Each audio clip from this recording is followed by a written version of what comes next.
નમસ્કાર મિત્રો, હું છું દિનેશ ગિરી સરહદી.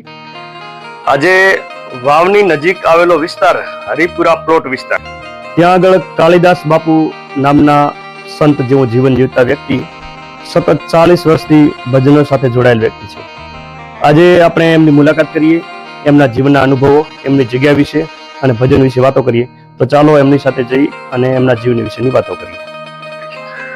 ઓમ નમો નારાયણ બાપુ, કેમ છો? કહો. બસ આનંદ.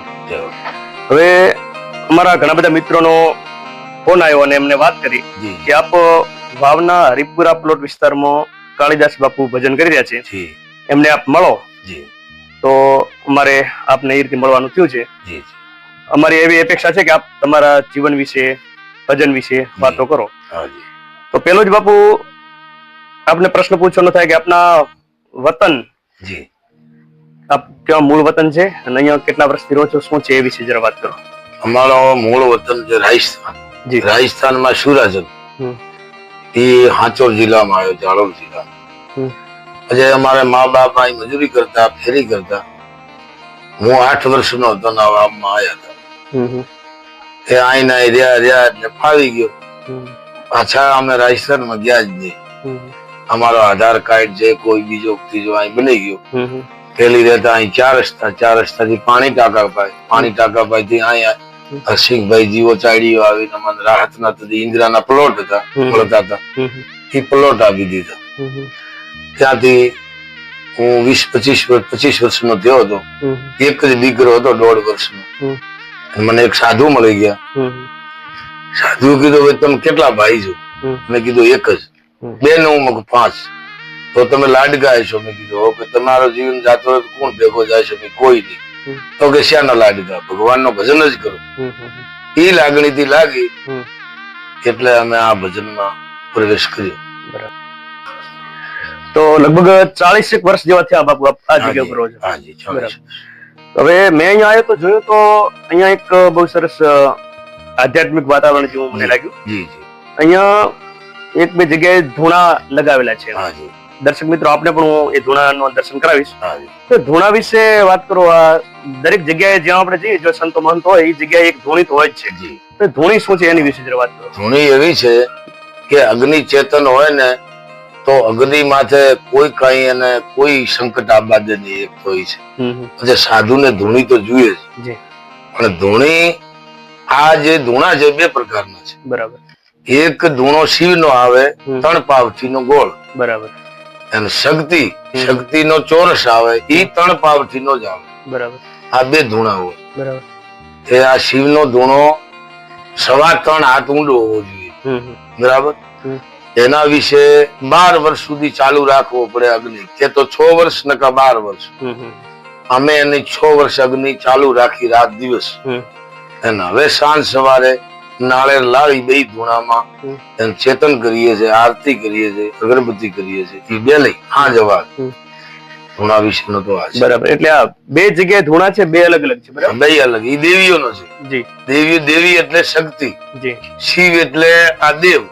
શિવનો આ ધૂણો 3 પાવથીનો કહેવાય, ઓલી શક્તિ કહેવાય. એટલે શક્તિનો 3 પાવથીનો ચોરસ આવે. બરાબર.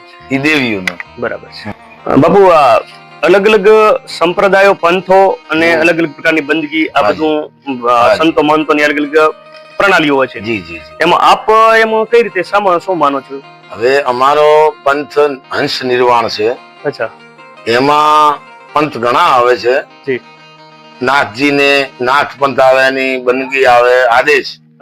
બરાબર. પછી કોઈ બી ભેખદારી હોય ને, ગરી પરી વન ભારતી, એમાં બાવાજીને ઓમ નમો નારાયણ બોલાય એટલે બધું આવી ગયું. બરાબર.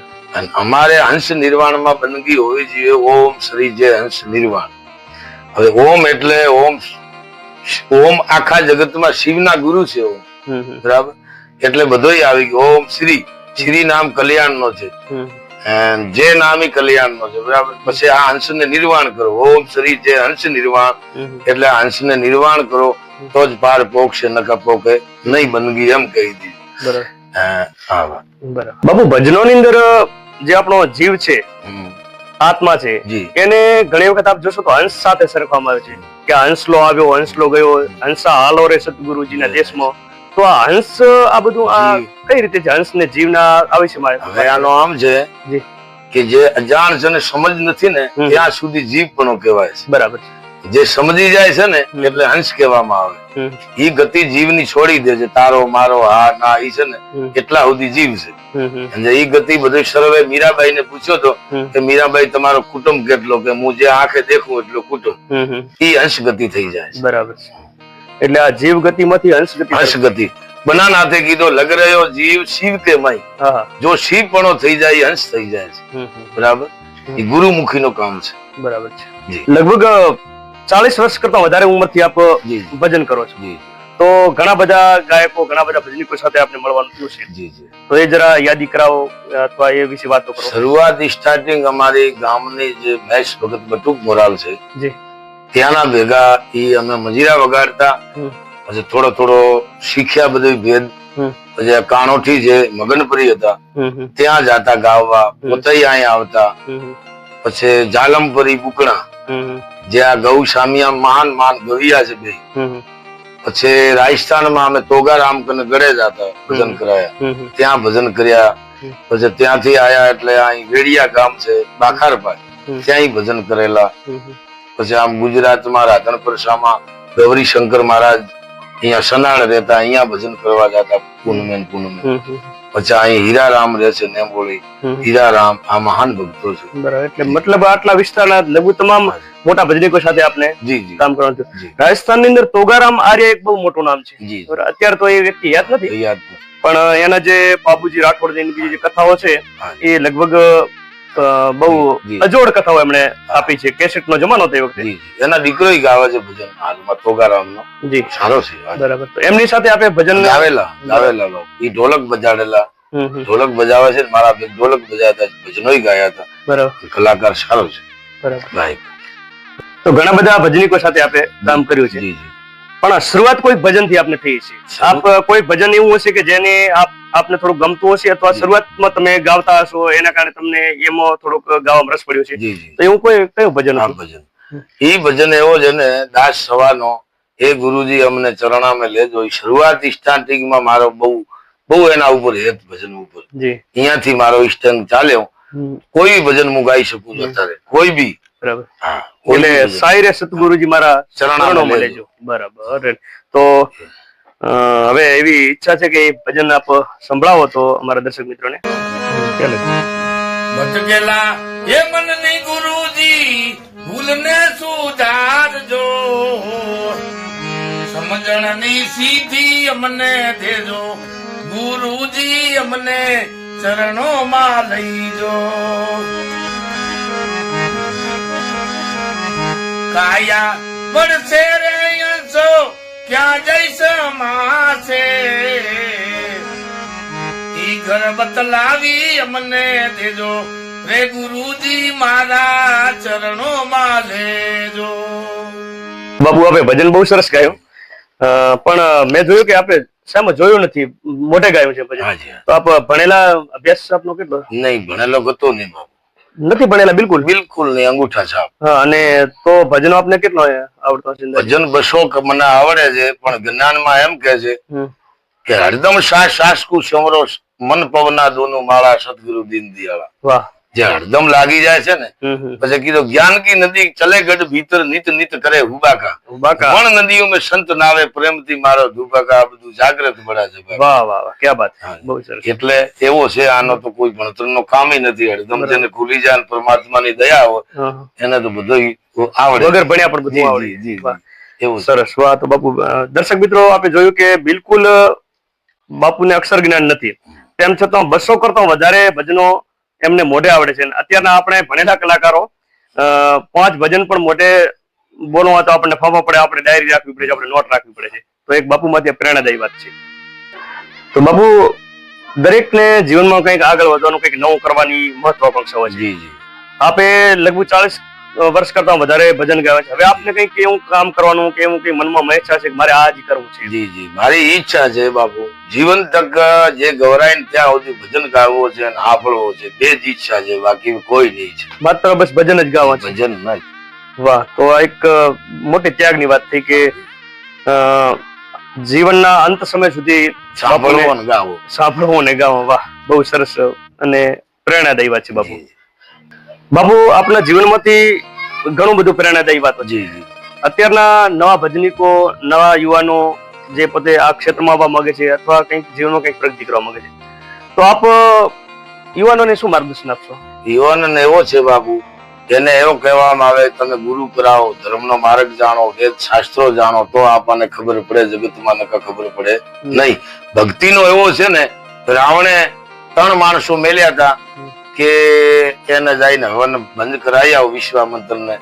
તો પણ જાઓ છો પણ 100 જોજન ઉપર રહેજો, નકા બળી જશો. કે કેમ? કે ભક્તિનો પ્રભાવ એવો છે.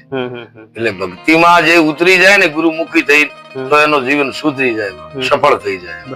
એટલે આપ યુવાનોને એવું કહેવા માંગે છે કે આપ બીજા કોઈ રવાડે ઊંધા રસ્તે મત જાઓ, ગુરુ કરાવો એટલે ગુરુમુખી બનો ને, તો તમને સબ રીત એટલે ધર્મના રસ્તે ચાલો. ધર્મના રસ્તે જડી જાય, ગુરુ વિના ના જડે. નુગ્રહ. વાહ વાહ, બહુ સરસ. બાપુ, અમારા દર્શક મિત્રોને એક બીજું પણ આવું એક સરસ ભજન સંભળાવો. જી જી જી, સંભળાવો. વાયકને મારા ગુરુને બોલાવો, ફૂલડાની સે દેવા સાવું આંગણીએ મારે અવસરિયો આયો. વાયક હેયાલીને મારા સંતોને બોલાવો, ચારે યુગની વાણી હું તો આંગણીએ રોલાવું, મારે અવસરિયો આયો. બાપુ, ભજનના અલગ અલગ પ્રકાર છે. જી જી. એમાં 12 વાગ્યા પછી એક ભજનનો પ્રકાર આવે છે, હેલી ભજન. હા, હેલી. તો એ હેલી વિશે જરા વાત કરો પહેલી તો. જી. અને પછી અમારે દર્શક મિત્રોને એક હેલી સંભળાવો. જી જી. હેલી છે ને, આનંદ છે ને, એ હેલી છે. બરાબર. કોઈ શ્રુતિ ને કહે છે, કોઈ કહી છે, પણ આનંદ વસ્તુ છે ને, એક હેલીમાં કહે છે આનંદ હેલી ઉભરાણી સાધુભાઈ. આનંદ હેલી ઉભરાણી. એટલે આવો છે હેલીનો. વાતું રે કરો રે નિજ નામની, કરો સતવચનું માં ધ્યાન હેલી. હું રે સુતી રે સુખ નીંદ મેં, તારી જગાડી મને આજેલી. જાણ રે કરી લજુણ દેશની.